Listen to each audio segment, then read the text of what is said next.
அமெரிக்க அதிபர் Donald Trump Iran விவகாரத்தில் ஒரு முக்கிய தெளிவுபடுத்தலை வழங்கியுள்ளார். ஈரானில் உள்ள செறிவூட்டப்பட்ட யுரேனியத்தை கைப்பற்ற அமெரிக்க தரைப்படைகளை அனுப்புவாரா என்ற கேள்விக்கு முற்றுப்புள்ளி வைத்துள்ளார். நியூயார்க் போஸ்ட் ஊடகத்திற்கு அளித்த தொலைபேசி பேட்டிகள், நாங்கள் ஈரானுக்கு தரைப்படைகளை அனுப்புவது குறித்து எந்த முடிவும் எடுக்கவில்லை, அந்த இனத்திற்கு அருகில் கூட நாங்கள் இப்போது இல்லை என்று திட்டவட்டமாக தெரிவித்துள்ளார்.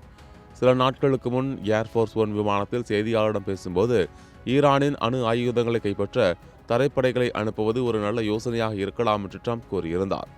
இப்போதைக்கு நாங்கள் வான்வெளி தாக்குதல் மூலம் அவர்களை அழித்து வருகிறோம், எதிர்காலத்தில் தேவைப்பட்டால் தரைப்படைகளை அனுப்புவோம் என்று அவர் அன்று சொன்னது உலகளவில் பெரும் பதற்றத்தை ஏற்படுத்தியிருந்தது.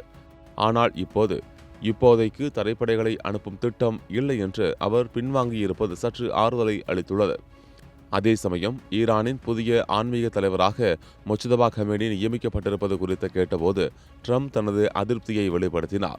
அவர் நியமனம் எனக்கு மகிழ்ச்சி அளிக்கவில்லை என்று மட்டும் சுருக்கமாக கூறிய ட்ரம்ப் மேற்கொண்டு கருத்து தெரிவிக்க மறுத்துவிட்டார். பிப்ரவரி 28 தொடங்கிய தாக்குதலில் ஈரானின் தலைவர் அலி கமேனி கொல்லப்பட்டதிலிருந்து மத்திய கிழக்கில் பதற்றம் நாளுக்கு நாள் அதிகரித்து வருகிறது.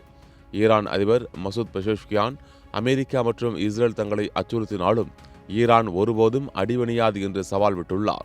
மேலும் அமெரிக்கா அரபு நாடுகளுக்கும் ஈரானுக்கும் இடையே பிரிவினையை தூண்ட முயற்சிப்பதாகவும் அவர் குற்றம் சாட்டியுள்ளார்.